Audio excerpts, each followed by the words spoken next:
Tanda tangan kontrak di sini sama dengan tanda tangan surat kematian. Gaji miliaran percuma banget kan kalau nggak sempat dinikmati? Siapin mental teman-teman ya untuk melihat profesi dengan vonis mati 99,9% ya teman-teman. Hai, aku Jenny, yuk kita bahas. Nomor 10.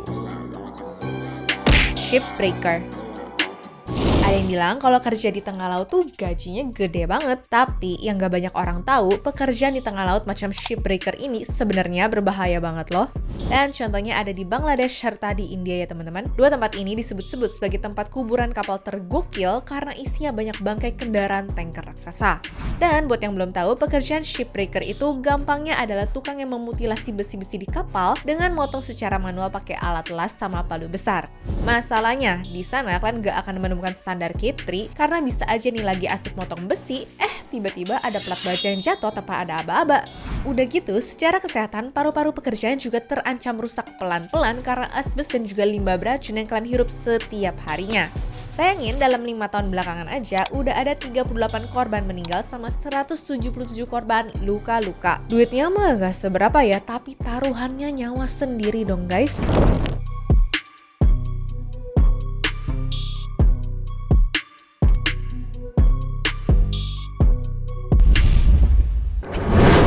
Nomor 9.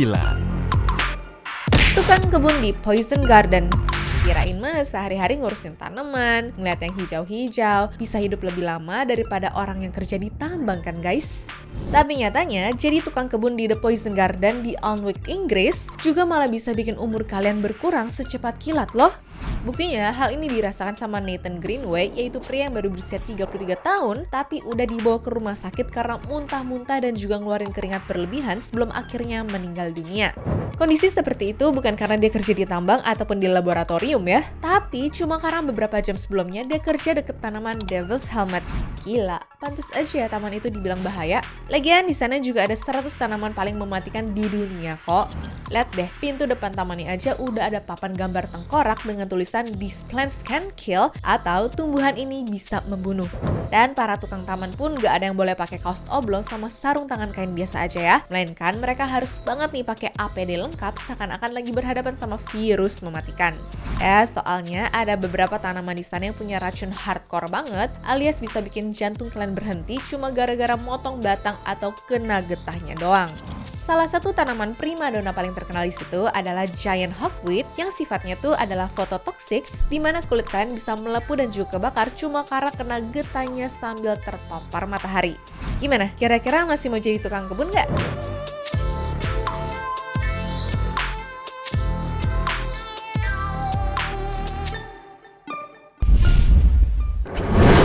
Nomor 8. Penyelam kapal dan selokan. Kalau tadi ada tukang jagal kapal, kali ini ada pekerjaan berbahaya yang berhubungan sama kapal juga, tapi sebagai tukang bersih baling-baling kapal.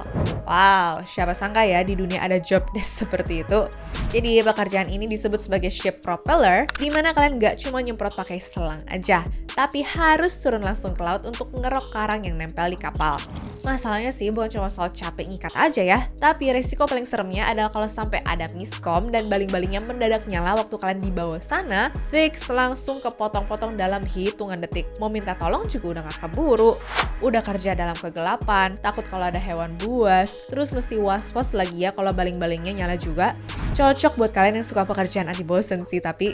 Dan pekerjaan penyelam ini bukan cuma di laut aja, tapi ada juga penyelam selokan di tempat limbah gitu yang sehari-harinya suka bikin mereka ketemu kotoran, bau, dan kerjanya dalam gelap juga ya. Ya walaupun kerjanya pakai baju APD, tapi kalau sampai kena gesek benda tajam yang bikin bajunya tuh kesobek, semua kuman paling jahat di dunia jelas langsung masuk ke tubuh kalian lah.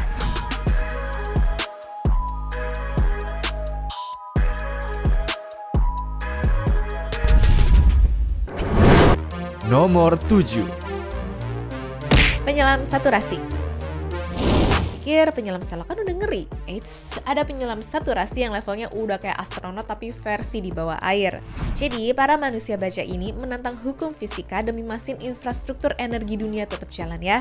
Mereka harus tinggal di tabung besi sempit bertekanan tinggi selama berminggu-minggu agar tubuhnya terbiasa dengan tekanan ekstrim dasar laut.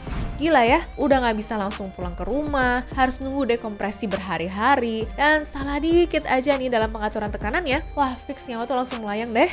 Ingat tragedi Bay Vertolfen? Nah, ini adalah salah satu contoh buruk bagi para penyelam saturasi ya guys.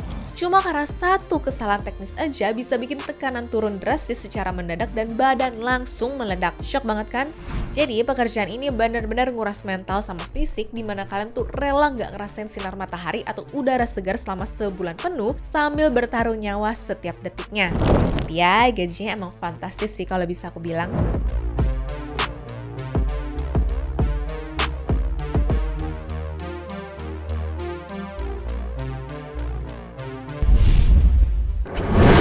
Nomor 6. Sherpa di Gunung Everest.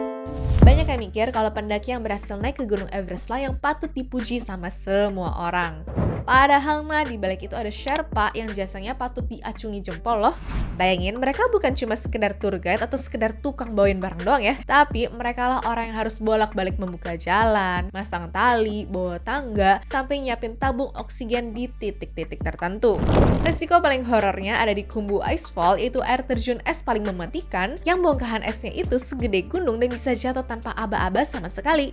Dalam satu musim, biasanya para Sherpa bisa lewat situ puluhan kali dan tiap lewat seakan-akan gambling sama hidupnya sendiri. Bisa selamat, bisa juga terkubur hidup-hidup. Makanya jangan heran kalau pendaki yang ke Gunung Everest biasanya perlu ngeluarin uang lebih banyak hanya untuk nyari Sherpa yang bagus ya teman-teman. Dijamin deh, Sherpa yang berpengalaman bakal lebih mahal tapi tentunya bakal ngasih pelayanan yang beda juga. Ya menurut BBC aja, statistik kematian di Everest jauh lebih tinggi daripada pekerjaan lainnya kok.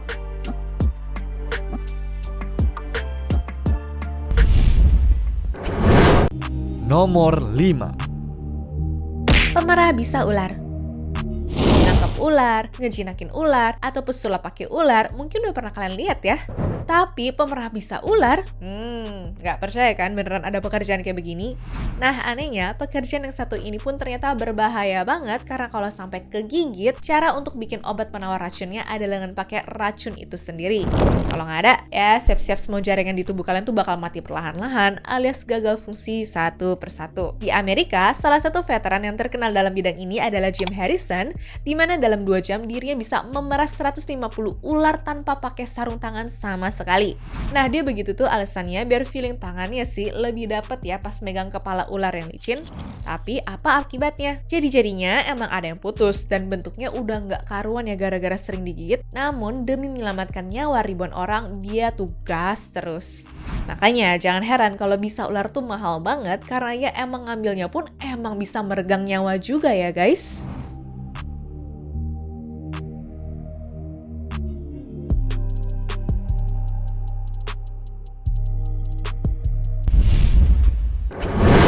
Nomor 4. Penambang belerang. Ngomongin pekerjaan yang kesempatan selamatnya tuh cuma 0,1% aja nih, jelas penambang belerang di Kawah Ijen harus masuk daftarnya juga ya. Tempatnya udah seperti gambaran neraka deh. Setiap hari mereka turun ke kawah aktif untuk memecah batu belerang di tengah asap beracun tanpa APD lengkap. Padahal mah gas belerang bisa membakar paru-paru sama merusak gigi secara perlahan-lahan loh. Aduh, bener-bener definisi menukar nyawa dengan uang sih ini. Mana selain panas dan udaranya bahaya banget buat tubuh, tapi mereka nih juga harus mikul sejauh 17 km dari kawah sampai pos bawah dengan bawaan bongkahan belerang seberat 100 kg. Gila gak sih? Bahkan menurut penambang belerang bernama Hasan dari Banyuwangi yang udah kerja di bidang itu selama 38 tahun, biasanya mereka mulai dari jam 10 malam sampai 5 sore keesokan harinya loh. Cuma jadwalnya tuh sehari nambang, sehari libur ya. Lagian mereka juga perlu istirahat karena nih kalau salah tumpuan dikit aja, mereka bisa jatuh ke jurang atau kecemplung ke danau asam yang ada di sana juga.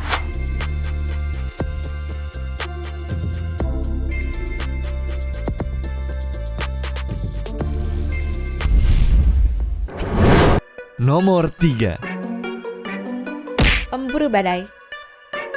Berhubung iklim Indonesia nggak ada badai, pekerjaan yang satu ini biasanya cuma bisa kita lihat di film-film Hollywood doang ya. Bahkan awalnya aku selalu mikir kalau pekerjaan ini tuh keren banget. Tapi aslinya masih banyak yang belum tahu nih kalau pekerjaan ini tuh bukan cuma sekedar ngadepin angin muter doang.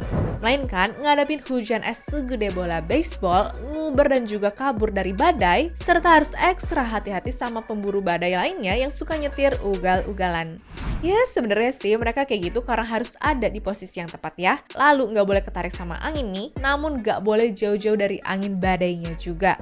Ya tapi sayangnya di tahun 2013 ada tragedi El Reno yang berujung bikin pemburu badai veteran pada kehilangan nyawanya karena badai ini mendadak berubah arah serta kecepatannya mendadak ekstrim juga. Pokoknya mau sesiap apapun kalian secara mental dan juga peralatan, tapi nih ada kalanya emang manusia nggak bisa melawan alam ya.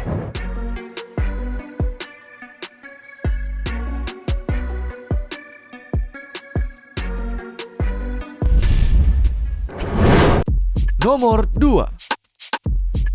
Teknisi listrik tegangan tinggi. Harus diakui kalau manusia zaman sekarang sehari-harinya tuh butuh listrik banget dong.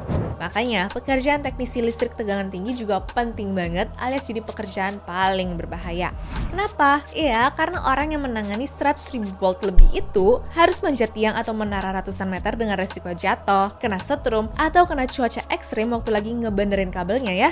Belum lagi kalau ada badai petir, ada angin kencang, bahkan sampai kena salju juga di luar negeri sana. Nah, menurut data Lineman Central, seenggaknya tiap tahun tuh ada 42 dari 100.000 teknisi di luar sana yang berujung meninggal dunia saat lagi bekerja ya teman-teman.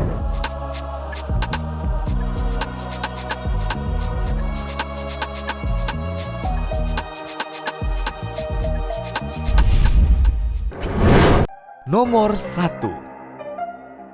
Tukang las bawa air.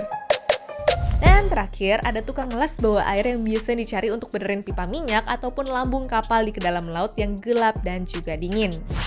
Salah prosedur dikit aja nih, bisa-bisa kalian ditemukan dalam keadaan terpanggang loh. Tapi aslinya, musuh paling horor mereka bukanlah listrik, melainkan fenomena delta P yang merupakan perbedaan tekanan ekstrim antara dua sisi, sehingga tekanan airnya bisa nyedot apapun di dekatnya. Saking kuatnya tekanan itu, sekali anggota tubuh kalian tuh masuk, fix deh nggak akan bisa keluar sampai nyawa jadi bayarannya. Makanya jangan heran kalau pekerjaan ini punya gaji selangit, namun yang apply kerjanya sering kosong juga ya.